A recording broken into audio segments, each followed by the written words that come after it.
মা যা আহার করে সন্তান তাই আহার করে। মার চলাফেরা যেমন হবে ছেলে মেয়ের উপরেই পড়বে।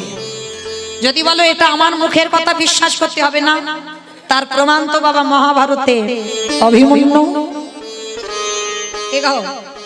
মা যা শুনলো ছেলে তাই শুনলো, মা ঘুমালো ছেলে ঘুমালো, তার একেবারে উজ্জ্বল প্রমাণ। তাহলে মা যা খায় সন্তান তাই খায়, মা যা শোনে সন্তান তাই শোনে, আর মা যখনই ঘুমায় সন্তান গর্ভে তখনই ঘুমায়। এর প্রমাণ অভিমন্যু মহাভারতে।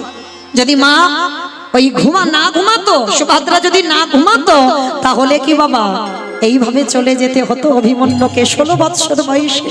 কতটুকু ছেলে ঘুমালো বলেই তো চক্রগৃহে ওই আগমের কথাটা জানলো, কিন্তু নিগমের কথাটা শুনলো না, যার জন্যই তো কুরুক্ষেত্রের মাঠে প্রাণটা চলে গেল। এর জন্য জগৎকে সমাজকে শিক্ষা দিতে হয়, প্রত্যেকটা মায়ের কর্তব্য গর্ভের সন্তান নিয়ে তোমার চলাফেরা তোমার আচরণটা যেন ঠিক ঠিক হয়, সেই রকমই হবে সন্তান।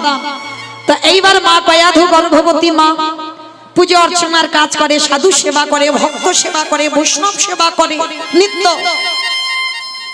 কিন্তু প্রতিদিন কয়াধু মা কাঁদে, প্রতিদিন কাঁদে। একদিন দেবর্ষি নারদ প্রশ্ন করলেন, মা কয়াধু তুমি কাঁদছো কেন? স্বামীর জন্য মন খারাপ নাকি সংসারের জন্য বাড়ি ফেলে এসেছো মন খারাপ? বলল না দেবর্ষি, তুমি যদি সত্যি ভগবানের কাছে হরি নাম শোনাও, তুমি যদি নারদ হও, তাহলে সত্যি কি তুমি জানো না আমার কাঁদার কারণটা কি? দেবর্ষি হেসে বলল, অবশ্যই জানি। তাহলে জানো যখন আমাকে প্রশ্ন করলে কেন যে আমি কাঁদছি কেন? কি মায়েরা আপনারা বলতে পারবেন কয়াধু মা কাঁদছে কেন? স্বামীর জন্য নয়, ঘর বাড়ির জন্য নয়, সংসারের জন্য নয়, ভগবানের জন্য নয়, তাহলে কাঁদছে কেন?